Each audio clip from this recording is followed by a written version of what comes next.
हर मां और हर पिता और हर जीवित इंसान एक चावल से पता कर लेती है कि चावल पका है या नहीं। फखरुद्दीन नाम का जज भारत सरकार की तनख्वाह लेता है, चरखी दादरी में डिस्ट्रिक्ट जज था। एक हिंदू और एक मुसलमान के बीच में झगड़ा हो गया, ये सारे मीडिया में अवेलेबल है, कोई ऐसा नहीं है कि मुझे ही पता है। दोनों की तरफ से बातचीत सुनी जा रही थी। मुसलमान वहीं खड़ा हुआ था, उसने बताया मुझे हिंदुओं ने ऐसे ऐसे मारा। चरखी दादरी का डिस्ट्रिक्ट जज जिसका नाम फखरुद्दीन था, उसने अपनी जज की कुर्सी पे बैठ के कहा कि तू कैसा मुसलमान है जो इस हिंदू से पिट के आ गया? तुझे रिवॉल्वर निकालनी चाहिए थी, गोली मार देनी चाहिए थी, तुझे पता होना चाहिए था कि तेरा भाई यहां कुर्सी पे बैठा है, मैं तुझे बचा लेता। आपके टैक्स से पलने के बाद फखरुद्दीन बन रहे हैं। मेरठ का एसएसपी मंजूर, जिसने खुलेआम गोली हिंदुओं पे चलाई, मंजूर बन रहे हैं। ये जो योजनाएं चल रही हैं कि हम तुम्हें अपनी योजनाओं से तुम्हें इतना ताकतवर बनाएंगे कि भारत तेरे टुकड़े होंगे, इंशाल्लाह इंशाल्लाह। गैंग चलेगा, शर्जील इमाम चलेगा, जो भारत के आसाम के टुकड़े को अलग करने का ख्वाब पालेगा और खुलेआम दिल्ली में कहेगा और मेरे और आपके टैक्स से 10 रुपए के कमरे में जेएनयू में रहेगा। ये बंद होना चाहिए। झगड़ा किसी के खिलाफ नहीं है, झगड़ा इस बात के खिलाफ है कि कौन राष्ट्र के साथ है और कौन राष्ट्र के खिलाफ है। आपको ऐसे दौर में एक आदमी मिला है, उसकी ताकत बनिए। हर आदमी लाइन लगाकर एमएलए और एमपी की टिकट में ना खड़ा हो जाए। एमएलए और एमपी की टिकट मिलने के बाद आप संविधान की शपथ लेने से आपका मुंह बंद हो जाता है। आप कहना भी चाहते हैं, नहीं कह पाते। इसलिए अगर सच मानो में आपको राज है और आप अपने दिल पे हाथ रखें कि आप एमपी एमएलए क्यों बनना चाहते हैं, सत्ता में जाने के लिए, सत्ता की दुरुपयोग करने के लिए, नाजायज तरीकों से पैसा कमाने के लिए, तो आप यकीन मानिए आपकी निगाह में राष्ट्र नहीं होगा। फिर आपकी कोठी 2 मंजिल से 4 मंजिल की होगी। आपके बेटे बेटी यकायक अमेरिका में पढ़ने लगेंगे। ऐसे लोगों को बाहर करिए, आप उनको चुनिए जो आए, प्रधानमंत्री बने और वो ये जानते थे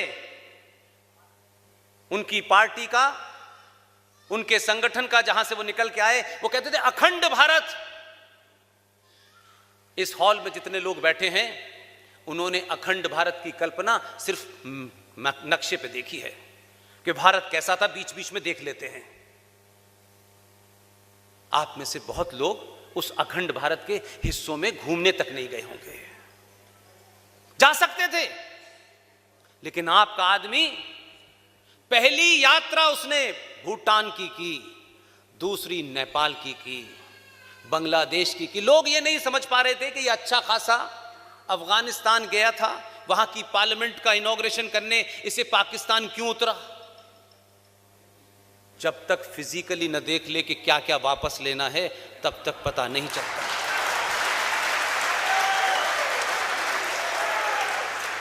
इसलिए सारे उन जगहों की उसने यात्रा की जो उसके एजेंडे में हैं।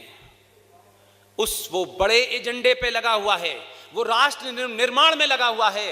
लेकिन ये समाज, हमें इस पे कानून चाहिए, उस पे कानून चाहिए, बार बार कह रहा है। कानून से बात नहीं होगी। जिस दिन तुम जग जाओगे, कानून तुम्हारे पास चल के आएगा।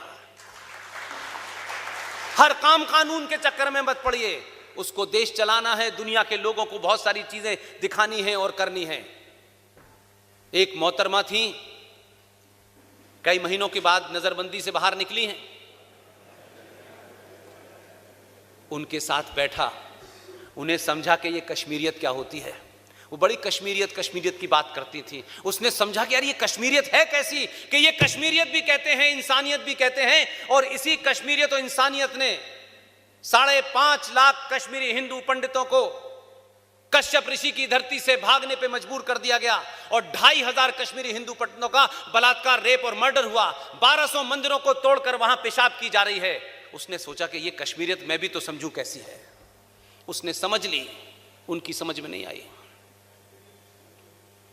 और फिर ऐसी समझाई कि वो ये कह रही थी कि अगर कश्मीर को छूने की कोशिश की तो हम 1947 बना देंगे। उसने कहा मैं 1947 से ही शुरू कर रहा हूं।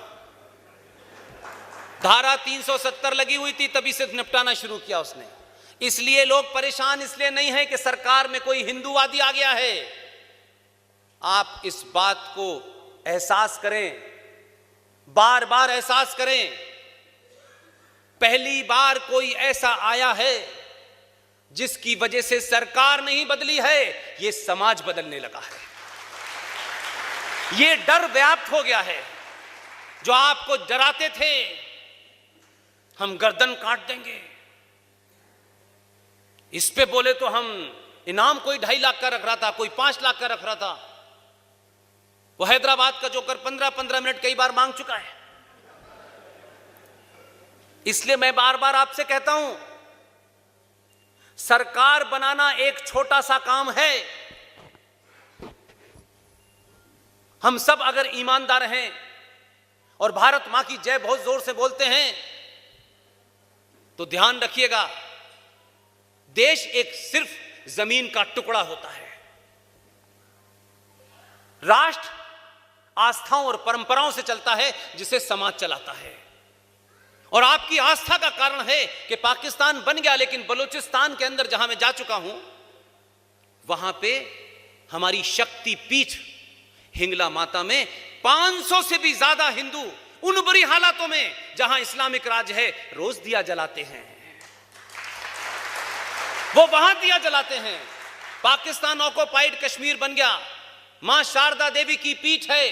पाकिस्तान ऑक्युपाइड कश्मीर में माता शारदा का मंदिर है, वहां भी दिया जल रहा है। वो मेरे आस्था के केंद्र हैं, भले ही आज मेरे पास ना हो। इसलिए राष्ट्र बहुत बड़ी चीज होता है, देश एक छोटा सा टुकड़ा होता है। देश की रक्षा सेना पुलिस करती है, संविधान करता है, न्यायपालिका करती है। राष्ट्र की रक्षा के लिए समाज का एक एक आदमी करता है। इसलिए मैं राष्ट्र पे ज्यादा बल देता हूं। देश के लिए तो आपने सरकार बैठा दी है, वो अपना काम कर रही है। कैसे कर रही है? कि हालत यह कर दी है कि मैंने कहा शुरू में, आप लड़ाई का मैदान जिस दिन बदल जाएंगे उस दिन कश्मीर के बॉर्डर से आपके शहर में आपके शूरवीर की लाश नहीं आएगी। लड़ाई का मैदान बदल दीजिए। धारा 370 और 35 हटते ही लड़ाई का मैदान बदल गया है। जो लाश इधर आ रही थी, अब वो उधर गिरना शुरू कर दिया मैंने। इसलिए राष्ट्र की पहचान, राष्ट्र की परंपरा जो अनंत है, अनंत काल तक रहेगी। इसलिए इस धरती पर, इस ब्रह्मांड पर, जब से भी ये ब्रह्मांड की उत्पत्ति हुई होगी, कायनात बनी होगी, तब से लेके आज, और आज से लेके हजारों करोड़ों साल तक, जब तक ये धरती रहेगी, एक ही धर्म था, एक ही है और एक ही रहेगा, जिसका नाम है सनातन।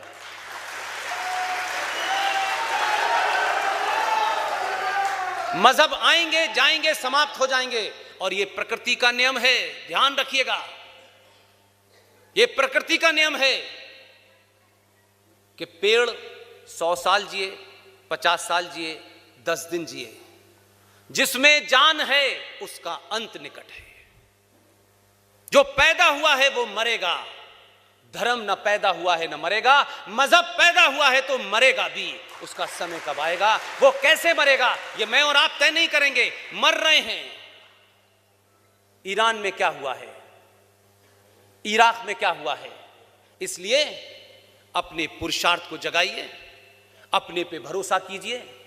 और ये जो लोग बहुत हल्के अंदाज में कहते हैं, मैं उन विद्वानों से, उन संगठनों से भी कहना चाहता हूं कि जब भी भारत राष्ट्र के बारे में बात करें, छोटे और हल्के शब्दों का इस्तेमाल न करें। हम जाति में बटे हुए हैं, हमारे यहां ऊंच नीच है। कोई जाति में नहीं बटा हुआ, कोई जाति में नहीं बटा हुआ। मैं डंके की चोट पे कहता हूं, अगर आपको अपने ब्राह्मण होने पे गर्व है तो 1000 गुना होना चाहिए। आपको क्षत्रिय होने पे गर्व है तो होना चाहिए। दलित और यादव होने पे गर्व है तो होना चाहिए। लेकिन सिर्फ साथ में मेरा एक छोटा सा राइडर है, ब्राह्मणों, अगर आपको अपने ब्राह्मण होने पे गर्व है तो होना चाहिए। लेकिन शास्त्र कहां है ये भी बताइए।